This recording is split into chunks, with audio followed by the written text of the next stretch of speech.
watching Just the News. I'm Mamata Balachandra. Let's get straight to it. On to updates now from Tamil Nadu. Tamil Nadu Chief Minister M.K. Stalin on Friday inspected flood mitigation efforts in Chengalpet and Kanchipuram districts and distributed relief measures to the people in relief camps. Now, the red alert that was issued by the IMD has been withdrawn.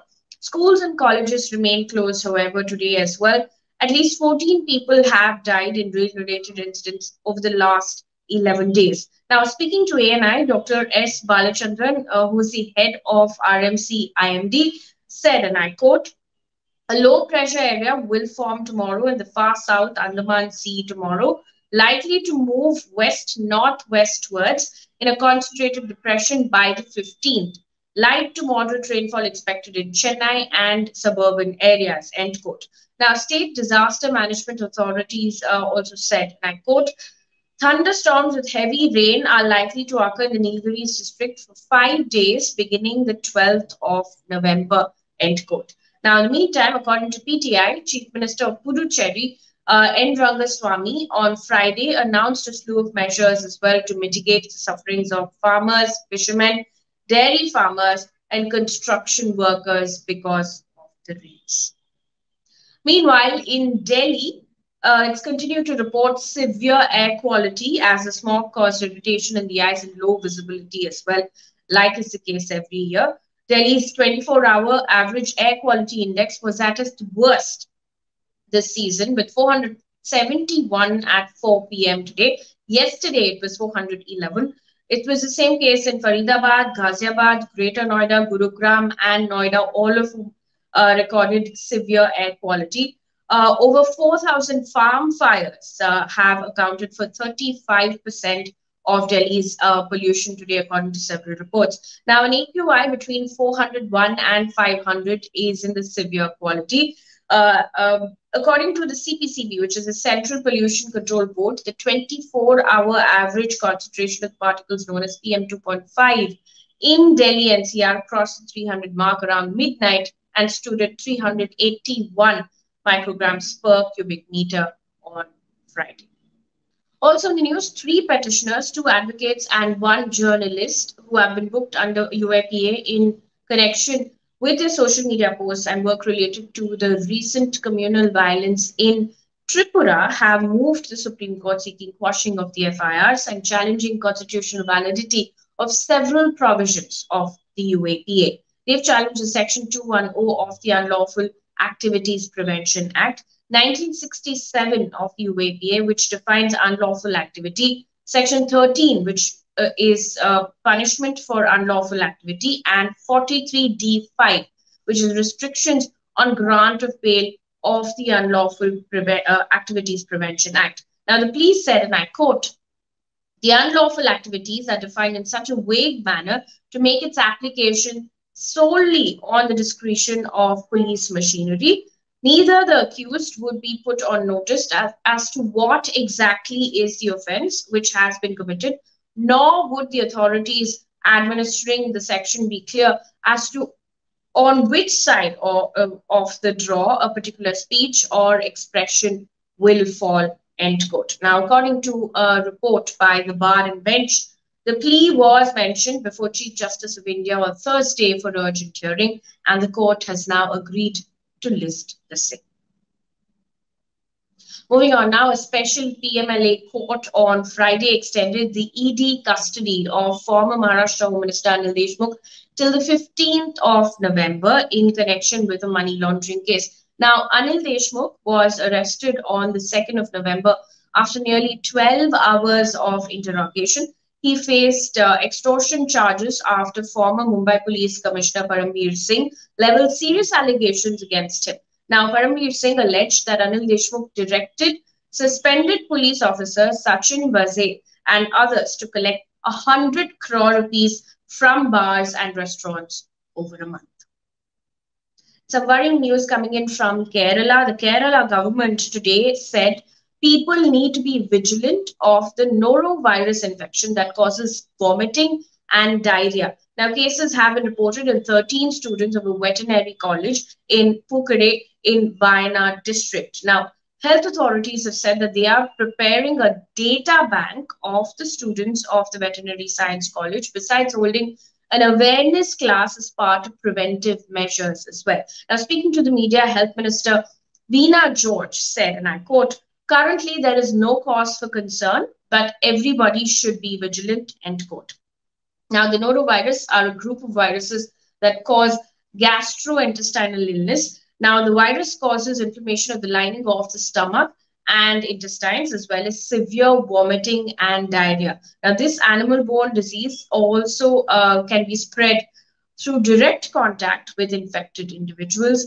Now, the virus is also spread through the excrement and vomit of an infected person. Now, these are the guidelines that have been issued. As per those guidelines, the infected people should rest at home as directed by the doctor and should drink ORS solution and boiled water. Now, as preventive measures, one should also take proper care of the immediate environmental hygiene and personal hygiene as well. An update now on COVID. India has reported 12,516 new COVID cases in the last 24 hours. There's a glimmer of hope here. The count of active cases in the country has declined to 1,37,416. And the good news is that it is the lowest in 267 days. Now, Kerala has reported in the meantime 6,674 new COVID cases in the last 24 hours.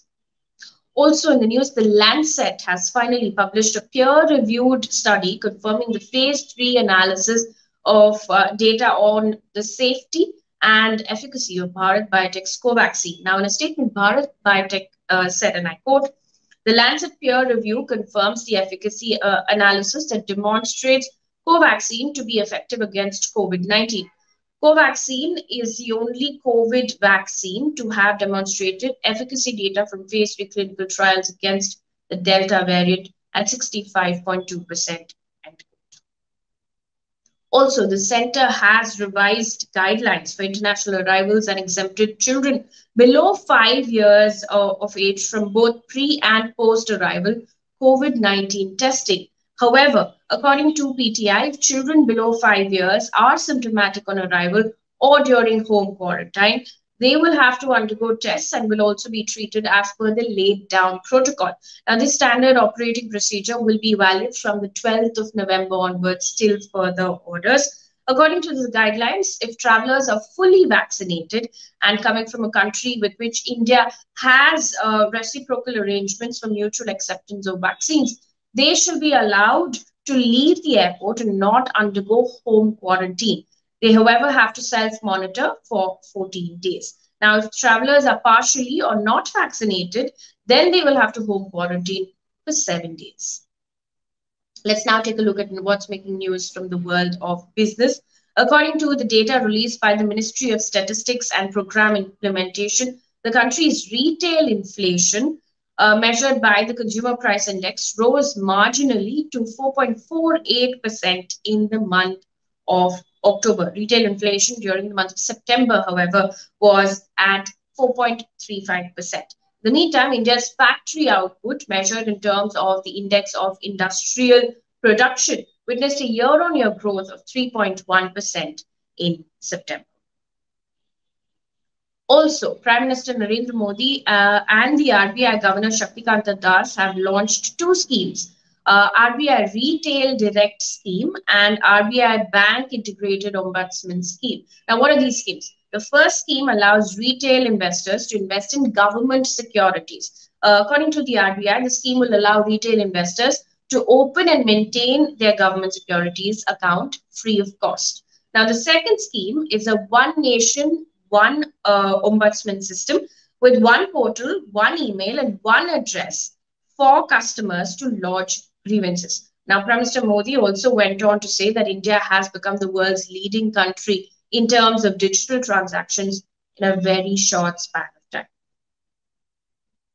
The Union Minister of State for Finance, Bhagwat Karar, has said that buoyancy in GST collection in October shows the Indian economy that was adversely affected by the pandemic is on the path to swift recovery. Now, goods and services tax collection remained above the 1 lakh crore rupee mark for the fourth month in a row at over 1.3 lakh crore rupee in October, indicating the impact of festive buying. Now, this was the second highest collection of GST since its implementation on the 1st of July 2017. Let's now take a look at what else is making headlines across the world. Now, the Austrian Chancellor has said that the country is days away from placing several people who are not fully vaccinated against COVID under lockdown. Now, the remarks indicate that people who have not been vaccinated won't be able to leave home unless it's for essential reasons, for going to work, buying food, or exercise. Now, this comes after Austria has recorded around 12,000 new COVID cases on Thursday, the biggest single-day rise in cases since the pandemic began. Also in the news, according to a report by the United Nations High Commissioner for Refugees, more than 84 million people have been displaced due to conflict, violence, and climate change. Now, the UN High Commissioner for Refugees said, and I quote, "The international community is failing to prevent violence, prosecution, and human rights violations, which continue to drive people from their homes. The international community must redouble its efforts to make peace and at the same time must ensure resources are available to displaced communities and their hosts." Let's now take a look at sports news. BCCI today announced Team India's squad for the upcoming two-match test series against New Zealand. Ajinkya Rahane will captain the side in the test series, while Virat Kohli will join the squad for the second test. Now, Rohit Sharma has been rested for the series. Shreyas Iyer, who is yet to make his test debut, has been included in the squad. And one piece of good news before we wrap up this bulletin, a team of 4 students and 2 professors from IIT-Bombay have won $250,000 grant by XPRIZE Foundation and Elon Musk's Musk Foundation. Now, this is part of Musk's $100 million prize for the development of best carbon capture technology. Now, the team developed a new tri-modular technology for low-cost, efficient capture of carbon dioxide from point sources of emission and transforming them instead into salts. That's a wrap here on Just the News. Thank you so much for watching.